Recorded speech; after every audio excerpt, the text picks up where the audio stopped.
Hola a todos, me da muchísimo gusto estar con ustedes en esta clase introductoria a la materia Fundamentos del Emprendimiento. Para mí, Juan José Díaz, es un orgullo poder compartir con ustedes y un privilegio poder compartir con ustedes reflexiones alrededor de los principios, los fundamentos del trabajo emprendedor.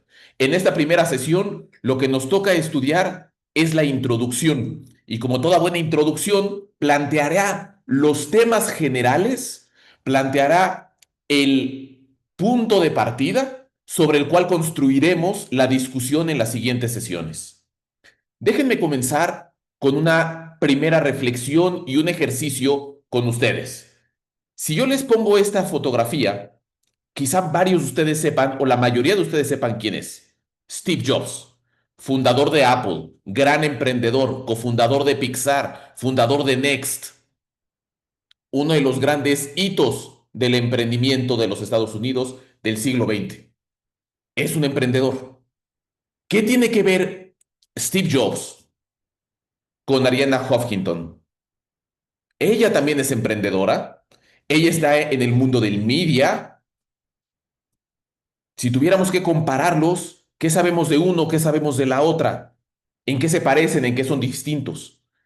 Pero no nada más ellos. También podríamos poner el ejemplo de Richard Branson, ¿no? El fundador de Virgin Group, otro emprendedor. Ya tenemos tres ejemplos. Steve Jobs, Arianna Huffington y Richard Branson. Tres emprendedores, tres modelos de hacer empresa completamente distintos. Y sin embargo, a todos ellos los identificamos como emprendedores. Podríamos apretar todavía más la tuerca y traer a la conversación a Sarah Blakely, la fundadora de Spanx, una de las marcas más innovadoras en ropa interior desde el 2010 en el mundo, ¿no? Fundada en Atlanta, Georgia, en Estados Unidos. Otra vez, un modelo completamente diferente de emprendimiento. Aquí empieza a surgir entonces una de las preguntas más interesantes. ¿Qué tienen en común Steve Jobs, Ariana, Richard, Sarah? ¿Qué los unifica a todos ellos como emprendedores? ¿Qué es lo que nos hace saber que cada uno de ellos, de hecho, son un emprendedor? ¿Será que crearon cosas? ¿Será que trajeron a la realidad un producto? ¿Será que construyeron empresas multimillonarias? Sigamos investigando porque podemos traer a la conversación a este señor. ¿Quién es este señor? Walt Disney, Walter Disney, fundador de Disney Group, una empresa de entretenimiento, hoy uno de los grandes monstruos empresariales del planeta. ¿Qué tiene que ver Walt Disney con Sara? ¿En qué se parecen? ¿En qué son distintos? Y también pudiéramos traer a la conversación a Anna Gatt, la fundadora de uno de los emprendimientos más interesantes de los últimos años, Interintellect, una comunidad digital internacional de gente nerda que le interesa discutir temas de literatura, filosofía, psicología, política en salones virtuales. Una gran emprendedora. ¿Por qué sabemos que Ana es emprendedora igual que Richard es emprendedor? ¿Tiene que ver con la tecnología? ¿Tiene que ver con que crean comunidades? ¿Tiene que ver con que hay fans que les gusta lo que están trayendo al mundo? ¿Por qué sabemos que Steve, Ariana, Richard, Sarah, Walter y ahora Ana son emprendedores? ¿Qué tienen en común? Y para terminar de apretar la tuerca, podríamos traer a otro emprendedor, ¿no? Tenemos aquí a Bill Gates. Bill Gates, emprendedor tecnológico, el gran competidor de Steve Jobs en su momento. ¿Por qué sabemos que él es emprendedor? ¿Qué tiene en común con todos los anteriores? Y con esta niña, esta mujer, una de las emprendedoras que yo más admiro, Fátima Álvarez, fundadora de Someone Somewhere, una marca de ropa en México. La ropa, que quizá algunos de ustedes lo saben, es una de las industrias como moda, industria de la moda, ¿no? Que son difíciles de escalar. Es decir, son difíciles pasar de un negocio pequeño a un negocio enorme, multimillonario. Y por lo tanto, son negocios de difícil acceso a capital privado, a capital de riesgo. Y entonces ya no se parece tanto a Bill Gates o a Ana o a Sara, ¿no? Pero Sara también invierte, también emprende, perdón, en temas de moda, ¿no? Y Fátima además es mexicana. ¿Qué tienen en común todos ellos? Y al último que traemos a la conversación es a Elon Musk. Ahorita tan en boca de todos, uno puede estar a favor de él o en contra, no es lo importante. ¿Qué tienen en común todos ellos? Déjenme retrotraigo la pregunta nuevamente. ¿Qué unifica a Steve, Ariana, Richard, Sarah, Walter, Anna, Bill, Fátima e Elon? ¿Qué los unifica para saber cuando los vemos que todos ellos son emprendedores y no otra cosa? La pregunta no es ociosa, es una pregunta que apunta directamente a la cuestión fundamental de la ontología del emprendimiento. La ontología como el estudio de la razón de ser de la realidad. Ontos, el ser. Logos, estudio. El estudio del ser de algo. La ontología del emprendimiento nos apunta a los fundamentos ontológicos realísimos del emprender. De eso vamos a estar hablando las siguientes clases. No se preocupen, no tienen ahorita que tener claridad en la mente de a qué me refiero con ontología, con ontos. No se preocupen. Ahora lo importante es darnos cuenta de que hay algo que subyace a la actividad de todas estas personas que los unifica. Bueno, para poder empezar a explorar esto, déjenme les cuento la historia de este señor, otro gran emprendedor, un emprendedor en el entorno de la arquitectura. Él es Charles Garnier. Charles Garnier es el arquitecto de uno de los edificios más emblemáticos de París y del mundo, la Casa de la Ópera, la Casa de la Ópera Garnier. Si alguno de ustedes ubica El Fantasma de la Ópera, el musical o la película o el libro de Gaston Leroux, es precisamente en este edificio donde ocurre la historia. Y es en este edificio y en la historia de la construcción del edificio donde quiero detenerme ahorita con ustedes y narrarles rápidamente una historia que creo que nos puede ayudar para ir desenmarañando la cuestión que nos trae a la discusión en este momento. ¿Qué tienen en común todos estos emprendedores? Por allá de finales de 1865 más o menos, Napoleón III solicitó la construcción de una nueva casa de la ópera, de un nuevo edificio monumental para acoger el gran espectáculo del momento. Es como si ustedes pensaran que un presidente de una república pide a los emprendedores, a los empresarios que le traigan un proyecto para el próximo Cirque du Soleil, para el próximo Disney World, ¿no? O Disneyland. Ese es el tamaño de proyecto. Y es un proyecto que tenía que ser icónico a nivel mundial. Entonces, grandes empresarios de la arquitectura, grandes arquitectos, grandes artistas presentan sus proyectos. Y hay un joven, Charles, que se pone a estudiar, presenta su proyecto y gana el concurso. Y en el momento de la premiación y que le entregan por fin el contrato para que construya la Casa de la Ópera, un periodista, si no mal recuerdo, del periódico Le Monde, se acerca a Charles y le pregunta, oiga Charles, felicidades, ¿qué es lo que hizo que usted pudiera presentar un proyecto tan innovador, tan novedoso para la Ópera París? Charles Garnier se queda viendo al periodista y le dice, mire, cuando me embarqué en la definición y el diseño de este proyecto, me puse a estudiar otras casas de la ópera y descubrí lo siguiente. Las casas de la ópera tienen que ser de 3 pisos, o de 2, o de 1. Tienen que estar hechas de madera o de mármol. Deben tener oro o no deben tener oro. El escenario debe tener 4 piernas. Las piernas son las puertas por donde salen y entran los actores. O 3 piernas, o 2 piernas. El sistema de tramoya, el sistema que sube y baja los telones, tiene que ser manual. O también puede ser manejado por bestias, por caballos que jalen las poleas. O puede ser hidráulico. Empezaban ahí algunos ejercicios de ingeniería hidráulica en su momento. En pocas palabras, no existe una fórmula específica para construir una casa de la ópera. Tenía que construir yo mi propia casa de la ópera. ¿Cuál es esa visión que yo tenía para París? ¿Cuál es esa visión que yo tenía para el mundo, para Francia? Y es lo que decidí construir. Una casa de varios pisos de altura, con grandes esculturas en los costados, con una cúpula casi de Art Nouveau en el techo, ¿no? Con un gran Apolo, el dios griego, con su lira entronizado hasta arriba de la casa de la ópera. Es decir, la manera de construir una casa de la ópera es tener una visión y trabajar por construirla. Hasta aquí la historia. Ahorita le seguiré contando un pedazo más de la historia. Quizás si nos regresamos a la pregunta de los emprendedores que invitamos a la conversación hace un momento, podamos encontrar una similitud con Charles Garnier. Todos ellos querían construir su casa de la ópera. Todos ellos tenían un proyecto que saliera a resolver.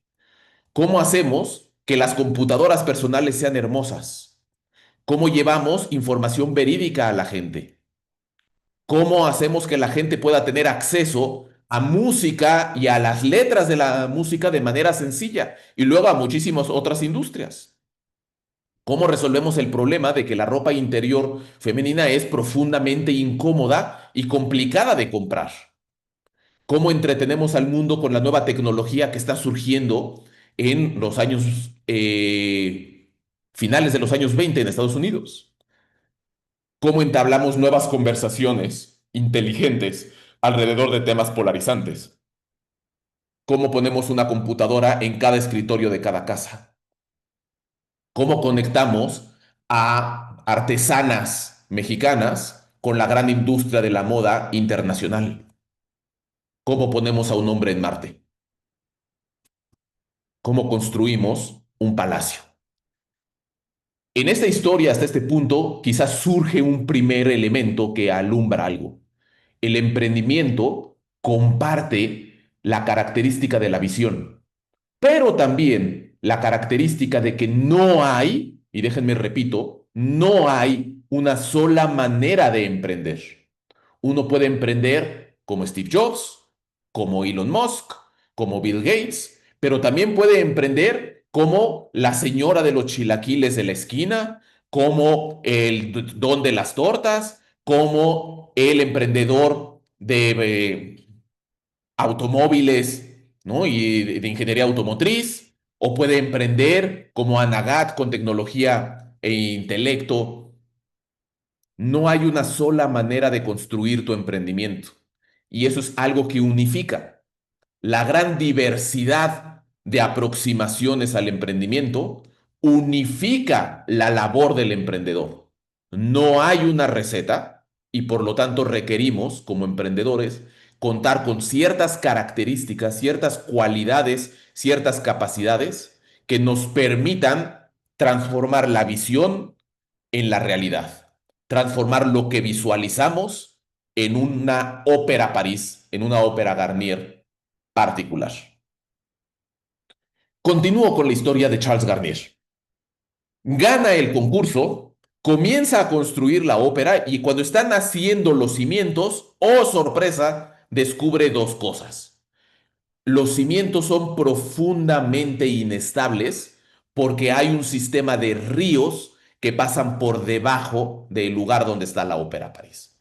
Y todos esos ríos generan muchísimo problema para construir un edificio de este tamaño. Y generan un problema por las cargas de la tramoya y por las cargas del mármol, etcétera. ¿Cómo lo resuelvo? Charles Garnier pudo haber tirado la toalla y decir, es imposible construir aquí, hay que movernos a otro lado. Pudo haber dicho, ¿saben qué? Necesitamos eliminar los ríos.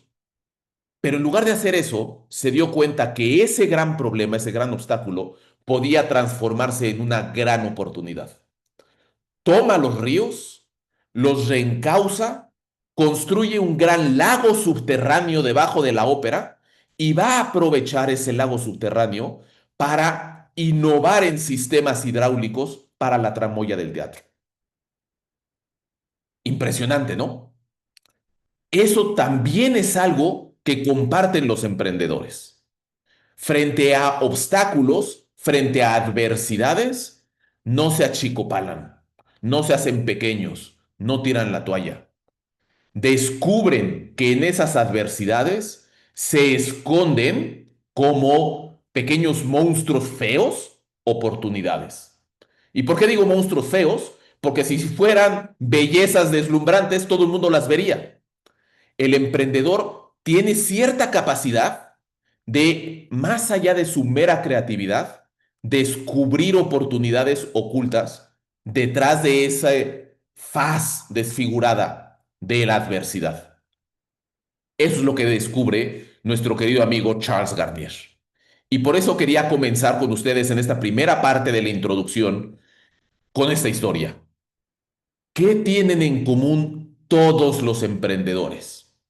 Tienen en común que tienen una visión, tienen en común que se enfrentan a adversidades, tienen en común que convierten la visión en realidad, tienen en común que llevan al mundo algo que antes no existía y llevan al mundo, perdón, y comparten que en ese llevar al mundo transforman la adversidad en oportunidades, en valor. Con esas características, ¿no? Meramente primigenias, podemos plantearnos los fundamentos del emprendimiento. Y aquí quiero detenerme un momentito en dos palabras. La primera es fundamento. Si investigamos cuál es la definición de la palabra fundamento, habría que decir que el fundamento es la razón principal o el motivo que afianza algo en el mundo. Un fundamento es algo que afianza, por ejemplo, un edificio. El fundamento del edificio lo afianza al suelo para que no se caiga. Los fundamentos de una casa la afianzan al suelo para que no se caiga. Los fundamentos de un argumento afianzan las premisas de tal manera que el argumento se mantiene, ¿no? Podríamos poner un argumento tonto, por ejemplo, todos los hombres son mortales, Juan es un hombre, por lo tanto Juan es mortal. Ese es un argumento con unos fundamentos muy sólidos que nos permiten saber que es un argumento real, verdadero. Fundamento también es la razón principal de algo. ¿Cuáles son los fundamentos de una política liberal? ¿Ok? ¿Cuáles son las razones principales para promover cierto liberalismo político? ¿Cuáles son los fundamentos del Partido Comunista? ¿Ok? ¿Cuáles son las razones principales que defienden y le dan sentido a la acción del Partido Comunista? Esos son fundamentos. Si hablamos de los fundamentos del emprendimiento, lo que estamos investigando y lo que investigaremos a lo largo de las siguientes sesiones es cuáles son los motivos que afianzan a la realidad al emprendimiento. Dicho de otra manera, ¿cuál es la razón principal por la cual el emprendimiento es emprendimiento y no cualquier otra cosa? ¿Por qué algo es un emprendimiento y no algo más? Algo más, lo que ustedes quieran. Entonces, eso es lo que vamos a entender a lo largo de las siguientes sesiones por fundamento. Los motivos que afianzan el emprender y la razón principal que da sentido a la existencia del emprendimiento. Entendido esto, tendríamos entonces que investigar qué significa emprendimiento. Y el problema del emprendimiento es que tiene demasiadas definiciones. Emprendimiento, podríamos decir que es, ¿no?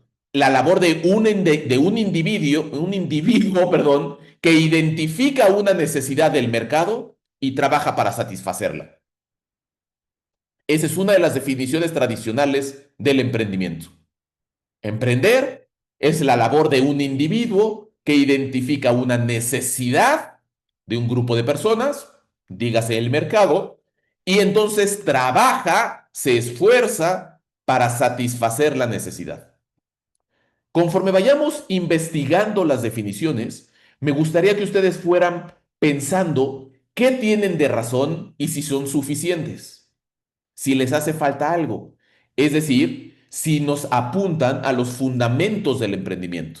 Esta es una definición fundamental, radical, radical en el sentido de la raíz del emprendimiento, ¿o no? Otra definición de emprendimiento es la acción de una persona que combina el capital, trabajo y recursos materiales para proveer de productos y servicios. Y entre corchetes yo ahí le añadiría a algo, algunas personas. Si se dan cuenta, esta siguiente definición es más completa. Ya no nada más se trata de la acción de un individuo que identifica una necesidad y trabaja, sino que nos damos cuenta que este individuo, esta persona, requiere combinar capital, recursos monetarios, financieros, trabajo, es decir, esfuerzo que transforma la realidad de un modo, y recursos materiales, aquellas cosas que va a utilizar para proveer de productos y servicios. ¿Cómo satisfaces una necesidad? Mediante productos y servicios que llevas al mercado. Parece que esta es una definición más completa, ¿no? Del emprendimiento. Otra vez la pregunta que tenemos que plantearnos es si es suficiente o si le hace falta algo. Tercera, el emprendimiento es la acción de alguien que crea una compañía con base en una idea. Aquí nos vamos por otra ruta completamente. Ya no nos enfocamos en la labor productiva del individuo, sino nos vamos a la ruta de la creatividad del individuo. Crea una compañía con base en una idea. El emprendedor tiene una visión, lo decíamos, una idea en su cabeza, y esa idea puede ser una idea de una necesidad, puede ser la idea de un producto, la idea de un servicio, y alrededor de esa idea no solamente produce un producto, un servicio o satisface la necesidad, sino que construye una compañía. El emprendedor ya no nada más es el que combina capital, trabajo y recursos materiales, ya no es nada más aquel que se esfuerza para satisfacer una necesidad, sino que al hacer eso da un paso más, lo alinea a una idea y crea una compañía, un grupo de personas alineadas a los objetivos que planteamos antes. Otra vez parece que es más profunda, más completa, pero podemos profundizar un poquito más. El emprendimiento pudiera ser la labor entonces de una persona que soporte el riesgo de comprar a precios fijos y vender a precios inciertos. Parece otra vez que nos vamos por otro camino, el camino financiero. El gran reto del emprendimiento es que el emprendedor tiene que tener el temple de ánimo para soportar el riesgo. Y el primer riesgo que asume es el de que tiene que comprar los recursos materiales, el tiempo de las personas que lo van a acompañar en la compañía, el capital que va a adquirir, etcétera, ¿no? Lo adquiere siempre a precios fijos y no sabe a qué precio lo va a vender. ¿Y por qué no sabes a qué precio lo vas a vender? Porque el precio depende de la elasticidad en el mercado, depende de la ley de la oferta y la demanda, de qué tanta demanda hay de algo para que el precio suba o de qué tan poca demanda hay para que el precio baje. Y entonces tú traes un costo fijo atrás con el cual construyes la compañía, desarrollas tu producto o servicio, pones a trabajar el capital, bla, bla, bla, bla, bla, ¿no? Y todo eso fijo tienes que ser capaz de transformarlo mediante alguna alquimia extraña en algo que te dé un ingreso mayor que el costo que ejerciste. Y ese precio siempre es incierto. ¿Qué nos falta? Quizá el emprendimiento es la acción de aquel que crea un negocio aceptando que la mayoría de los riesgos son de él y disfruta la mayoría de los retornos, por lo tanto. Si ya nos enfocamos en la parte del riesgo, podemos entonces darnos cuenta de una dinámica interesante. Cuando hay una persona que asume el riesgo, no nada más está asumiendo el riesgo financiero. Asume un riesgo reputacional, asume un riesgo estructural, un riesgo operativo, un riesgo de stakeholdering, etcétera. La mayoría de los riesgos recaen directamente sobre el emprendedor. Y por esa inversión de riesgo que hace, la mayoría de los retornos financieros, reputacionales, operacionales, etcétera, también recaen en el emprendedor. Por eso vemos que los emprendedores se disparan en la capacidad de generación de ingresos financieros, reputacionales, etcétera. Bueno, estas definiciones que hemos visto hasta ahorita, el individuo que identifica una necesidad del mercado, la persona que combina capital, trabajo y recursos, el que crea una compañía alrededor de todos estos elementos con base en una idea, el que soporte el riesgo y el que traduce ese riesgo en un mayor retorno, son todos definiciones muy interesantes y muy completas. Sin embargo, hay una definición más que a mí me hace sentido, que yo creo que es muy importante para todos nosotros. Y esta definición es la definición de la productividad. Voy a proponerles de manera provisional que la manera de entender emprendimiento aquí es la actividad de una persona que toma recursos de un nivel bajo de productividad y los lleva a un nivel más alto de productividad. ¿Por qué me gusta esta definición frente a todas las demás? Porque me parece que las encompasa a todas. Parece que las engloba a todas de manera muy elegante, muy refinada, muy fina, si quieren verlo así. Primero, hablamos de la actividad de una persona y vamos a ver más adelante que hablar de persona y no de individuo es importante para el emprendimiento, porque el emprendimiento solamente surge de la naturaleza personalísima del emprendedor. Esta persona toma recursos, los recursos materiales, financieros, reputacionales, humanos, bla, bla, bla. Y esos recursos los encuentra en un nivel de productividad bajo. Es decir, están produciendo poco. Hay un capital detenido, hay personas que buscan trabajo y por lo tanto no están produciendo, hay recursos materiales que son ahorita materia prima, bla. Toma todos esos productos y los lleva de ese nivel bajo de productividad a un nivel más alto de productividad. ¿Y cómo los lleva? Los tiene que llevar con esfuerzo, los tiene que llevar asumiendo riesgo, los tiene que llevar en un proceso transformacional, los lleva creando una compañía. Todo ese proceso que vimos antes está englobado en el llevarlo de un nivel bajo de productividad a un nivel alto de productividad. Por lo tanto, un emprendedor se vuelve cada vez más exitoso en la medida que va pudiendo llevar a más productividad los recursos. Si tú tienes un peso, ese peso está en un nivel bajo de productividad. Si lo ahorras en el banco, entra a un nivel de productividad negativo, porque al final del año habrá perdido un cierto porcentaje de su valor ahorrado. Si lo inviertes, entonces tendrás un retorno de inversión, 4%, 5%, 7%, si está en CETES o en fondos seguros, ¿no? Si compras Bitcoin con ese peso, aparte de que no te va a alcanzar para mucho, tendrás más o menos niveles, ¿no?, de rentabilidad. Ese peso lo habrás hecho más productivo.